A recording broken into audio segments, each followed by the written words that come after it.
In 2021, the American Library Association tracked over 1,500 individual book challenges or removals.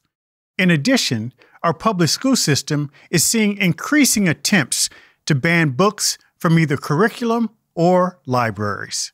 Many parents are becoming more concerned about the content their children are exposed to at school, whether classroom curriculum or books in the library. Some have been calling to have certain books removed from library shelves for a variety of reasons. What are parents concerned about when it comes to books? What types of books are targeted for banning and why? What is the review process for library books in schools, and does it work? How should administrators respond to calls for pulling books from school libraries? And what role does politics play in the book banning issue? This is What I Want to Know. And today, in this special episode on banning books, I'm joined by several guests to find out.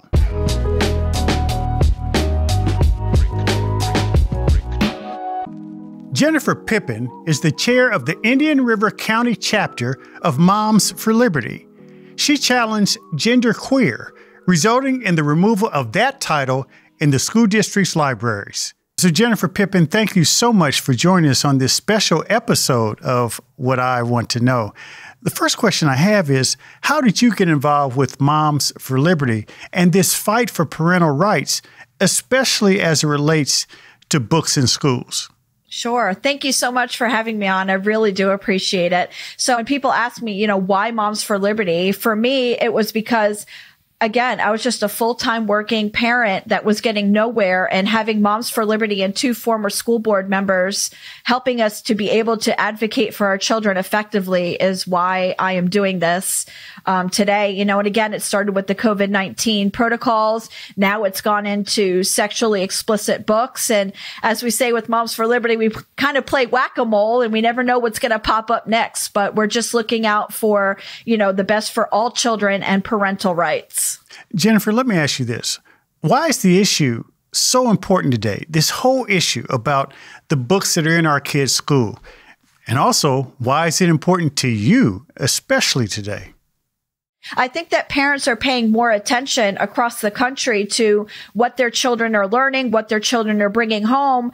Whereas before, we would just send our kids to school before COVID and didn't hear the conversations or see the lessons that they were learning, when they went virtual. So, I think that parents are less trusting now of, what's going on in these schools. And again, it's not all teachers. It's not all school board members, but we're seeing that, the few that are, pushing the critical race theory or, these sexually explicit content books, gender dysphoria, these kind of things, that it is, more apparent to us now because we're paying attention.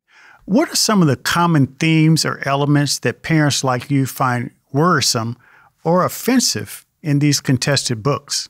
As far as the sexually explicit content, we're finding rape, graphic rape, incest, pedophilia, bestiality, oral sex, anal sex. It's people say that we're targeting the LGBTQIA plus community.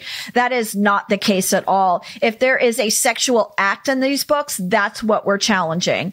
As far as the critical race theory, right now we have a book in our elementary schools that's challenged called Anti-Racist Baby. We have a book in our high schools currently that's being challenged that's called Black Person, How to Be a Better White Friend. So all of these books that would divide us by race and say, one's inferior to the other or one's opposed, we hear every excuse in the book. Children are doing these sexual acts anyways, freedom of speech, the constitutional rights of children. And, that's all well and good. We want children to read, but there is federal law in the Supreme Court said that pornography is not protected by the First Amendment for children. And you look at state statutes. So here in Florida, state statute 847 and 1006, they specifically say that books in schools are supposed to be free of pornography and then age appropriate. Is there a way to balance parents' rights with the different perspectives that an issue like this brings to bear, especially in a way that's acceptable to everyone? Great question. And I think that has to be on a district to district base. Reason being, so putting the, graphic sex and stuff aside. So if somebody challenges a book and maybe there's a committee that says, hey, you know what, this book could be on the shelves, maybe having a parental permission slip that they have to opt in to be able to read that book. I know some districts across the country are kind of doing what like Blockbuster used to do and putting them behind the paper bags and saying, listen, you have to have a parent permission slip to be able to read this book. And here's what's in it. So this way the parent or guardian knows full disclosure that, listen, in the middle of this book, there's going to be, X scene or whatever, or it is going to get into this graphic, content. So this way the parent or the guardian is put back in the driver's seat and they know and can discuss with their child what the content of the book is when they check it out.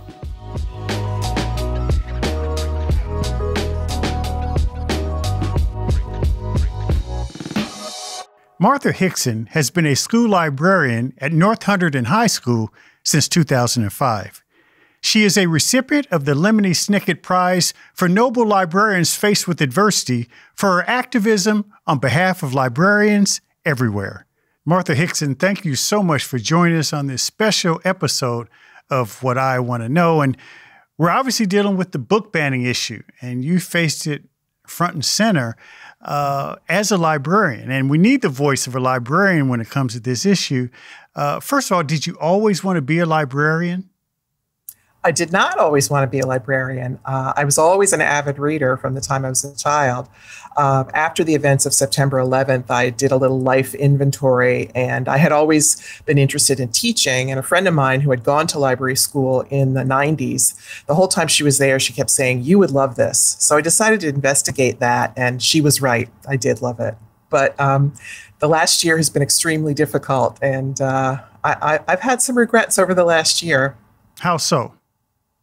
Well, about a year ago, almost to the day, September 28th, a small group of parents came to our Board of Education meeting with the intention of complaining about two books, Genderqueer and Lawn Boy. Ultimately, their complaints grew to encompass 5 books. But in the course of that protest at the board meeting, they called me out by name and labeled me a pornographer, pedophile, and groomer of children, which was a not only false but devastating accusation. Shortly thereafter, there followed hate mail, trolling on social media. This group of parents even attempted to press criminal charges with the local police and county prosecutor's office. And I've been trying to correct that situation and put my life back together for most of the last year. Isn't it true, though, that there's a process that's put in place to decide which books are in a library that extends beyond just you? Oh, sure.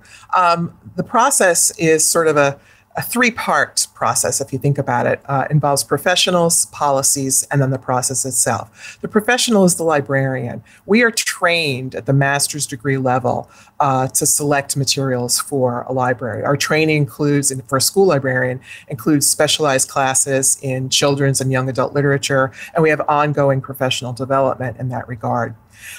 Through your work, this is my 18th year, you gain considerable experience and knowledge about the publishers and authors who are good for your student population. And we also have significant knowledge of the curriculum in our school, the projects that are undertaken, and what the interests of our students are. With respect to the policies, most libraries have what's called a material selection or a collection development policy. And that is a set of guidelines about the kinds of materials that are acceptable for your library. So let me ask you this. You said it happened a year ago, this parent protest. Prior to the parent protest, how frequently did you get complaints about the books that were in your library? I would say from time to time. As I said, I've been here since 2005. I can recall off the top of my head 3 prior complaints about books. It was so infrequent, I could even tell you the names of them. Looking for Alaska by John Green, Me Talk Pretty One Day by David Sedaris, and Where the Heart Is by Billy Letts. So I would say maybe once every 3 years. The difference is, though, in those past situations, what would happen is the parent would either call or email the classroom teacher or the principal to express their concern. The next step was then to have a conversation where we could listen to the parents' concerns, understand what was bothering them, then explain from the library point of view, what is the literary merit of the book? Why is it in the collection? Understand the book within the context of the assignment that the teacher has given, offer the parent or student the option of an alternate assignment altogether, or if the book was selected for independent reading purposes, offer the kid the option to choose another book, and I can even provide guidance on that. If you look past a year or more, and then it started to pick up, how much do you think that today's political environment is driving this activity? It's hard to say many things with certainty, but in this case, I think almost completely. To the extent that I believe this isn't about the books at all.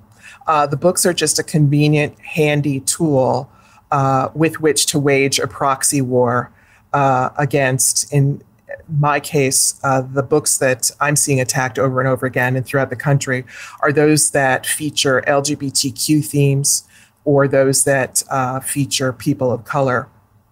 And I think this is a reaction to the increasing prominence of those populations in our society.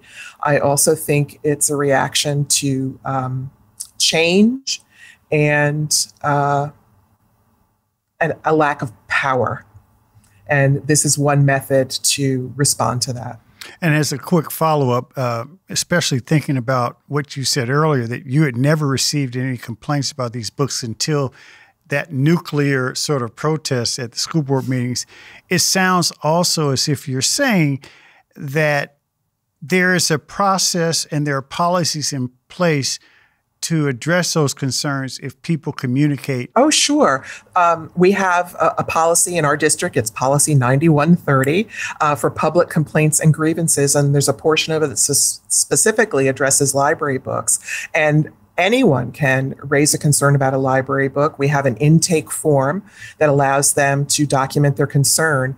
And when that form is received, the first step is to have a conversation around it. And if the concern cannot be resolved satisfactorily through that conversation, then the superintendent must convene a reconsideration committee that is composed of the principal, a department head, a librarian, a board member, and a community member with subject matter expertise in the topic of the book. Those individuals would then read the book cover to cover, discuss it, and make a determination as to whether it's appropriate to stay in the library or not. Their recommendation is then passed along to the Board of Education, which would vote, does the book stay or go?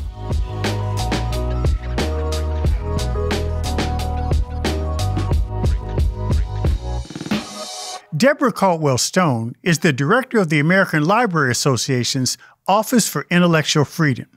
Since joining the ALA in 2000, she's worked to address privacy and censorship in the library. Deborah, thank you so much for joining us on this special episode of What I Want to Know. And there are so many organized efforts to go after and challenge certain books. Talk about what you think is driving this book banning issue that is prevalent not only in libraries, but in school districts around the country. I think we're seeing a number of phenomena. I think that we're seeing groups of parents who, in all fairness, are concerned about their children's education, a loss of control that probably arose from the pandemic, who are taking a greater interest in what's going on in schools and libraries where their children go for their reading materials. But I also think the more malign thing is we're seeing education being used as a political wedge issue, and libraries are becoming part of that. control of what young people read. And we've seen really horrible legislation targeting books dealing with racism and slavery, the African American experience in America under this rubric of critical race theory.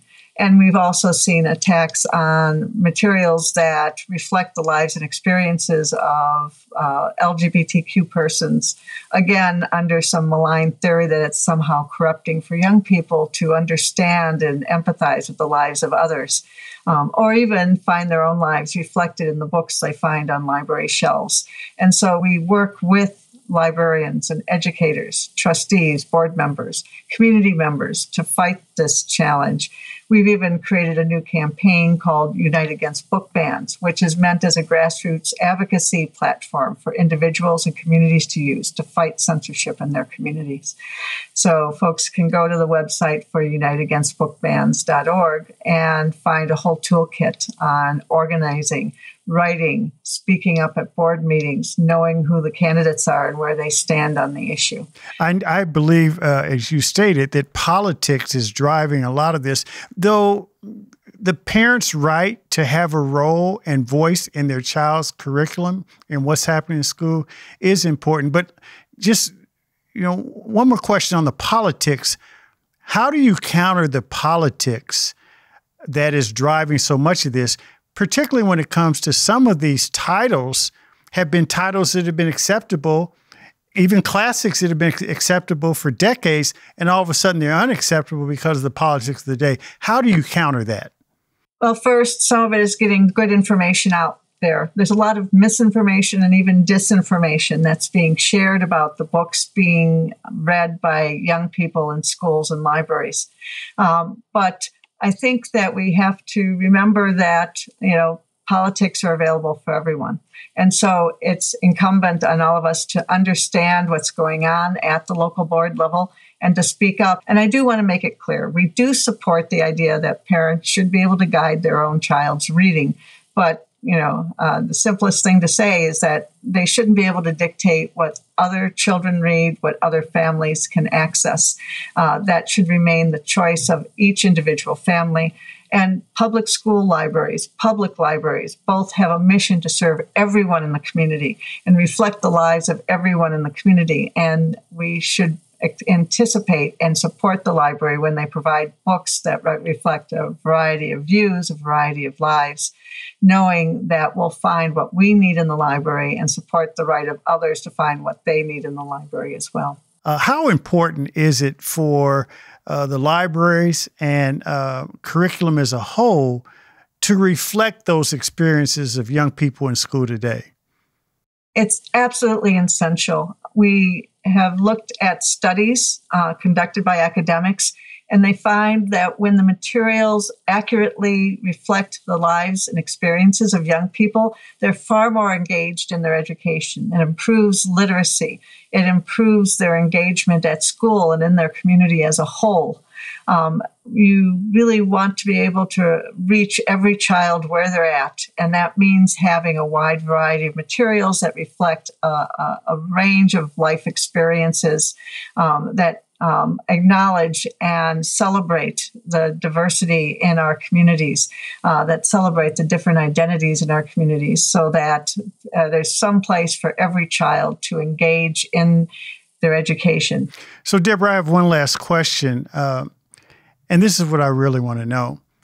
How can librarians, school superintendents, school boards, on a case-by-case basis, balance the viewpoints of parents with that universal need to make sure that those life experiences are reflected in the books that children have to learn with? I think that we have, as I said earlier, we have to respect the choices of individual parents and provide them with opportunities to make choices about their child's reading assignments, about their child's choices in reading. And in fact, library professionals are anxious to work with individual families when there is some concern about what the child is reading and accessing in the library. They certainly want to make sure that people are matched with books that match their interests and needs, and they'll work hard to do that. But we also have to work on promoting the idea that these are shared community resources, and that just because a book is on the shelf, it doesn't take away from what's available to you and your family. And that we need to assure that everyone is welcomed and included in the library as an institution in the community.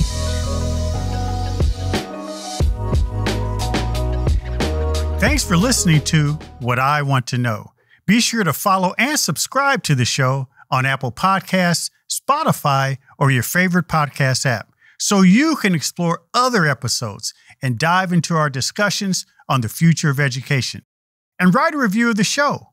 I also encourage you to join the conversation and let me know what you want to know using hashtag WIWTK on social media. That's hashtag WIWTK.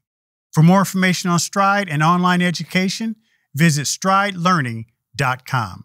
I'm your host, Kevin P. Chavis. Thank you for joining What I Want to Know.